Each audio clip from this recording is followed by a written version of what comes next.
തമിഴ്നാട്ടിൽ കെഎസ്ആർടിസി ബസും തമിഴ്നാട് ആർടിസി ബസും കൂട്ടിയിടിച്ചു. മാർത്താണ്ഡം പാലത്തിന് മുകളിലാണ് അപകടമുണ്ടായത്.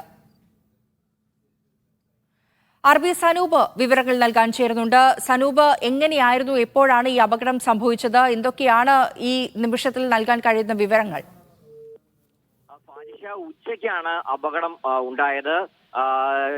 നാഗർകോവിൽ നിന്ന് തിരുവനന്തപുരം ഭാഗത്തേക്ക് പോയ കെഎസ്ആർടിസി ബസും നാഗർകോവിൽ നിന്ന് കന്യാകുമാരിയിലേക്ക് പോയ തമിഴ്നാട് ആർടിസി ബസുമാണ് കൂട്ടിയിടിച്ചത്. മാർത്താണ്ഡം പാലത്തിന് മുകളിലായിരുന്നു അപകടം. കെഎസ്ആർടിസി ബസ് ഒരു ടോറസ് ലോറിയെ മറികടന്ന് വരുമ്പോഴാണ് ഈ തമിഴ്നാട് ആർടിസി ബസുമായിട്ട് കൂട്ടിയിടിച്ചത്. 35 പേർക്ക് പരിക്കേറ്റതായിട്ടാണ് വിവരം. ഇതിൽ 2 പേരുടെ നില ഗുരുതരമാണ്. കെഎസ്ആർടിസി ബസ്സിലെ ഡ്രൈവറും അതുപോലെ തന്നെ തമിഴ്നാട് ആർടിസി ബസ്സിലെ ഡ്രൈവർക്കുമാണ് ഗുരുതര പരിക്കേറ്റിട്ടുള്ളത്. ഇതിൽ പാപ്പനംകോട് ഡിപ്പോയിലെ തിരുവനന്തപുരത്ത് നിന്ന് നാഗർകോവിൽ പോകുന്ന ബസ്സാണ്. ആ ബസ് നാഗർകോവിൽ പോയിട്ട് തിരിച്ചു വരുന്ന സമയത്താണ് അപകടമുണ്ടായത്. ഇതിലെ ഡ്രൈവറായിട്ടുള്ള അനീഷ് കൃഷ്ണയ്ക്ക് ഗുരുതര പരിക്ക് സംഭവിച്ചിട്ടുണ്ട്.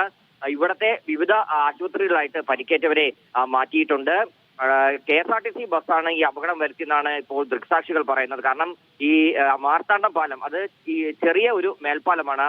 ആ മേൽപ്പാലത്തിന് മുകളിലൂടെ ടോറസ് ലോറി പോകുന്ന സമയത്ത് ആ ലോറിയെ മറികടന്ന് പോകുമ്പോഴാണ് തമിഴ്നാട് ആർടിസി ബസ്സുമായിട്ട് കൂട്ടിയിടിച്ചത്. എന്തായാലും 35 പേർക്ക് പരിക്കേറ്റിട്ടുണ്ട്. ഇതിൽ 2 പേരുടെ നില ഗുരുതരമാണ്. 2 പേരും ഡ്രൈവർമാരാണ്. ഒരാൾ കെഎസ്ആർടിസി ബസ്സിലെ ഡ്രൈവറും മറ്റൊരാൾ തമിഴ്നാട് ആർടിസി ബസ്സിലെ ഡ്രൈവറുമാണ്.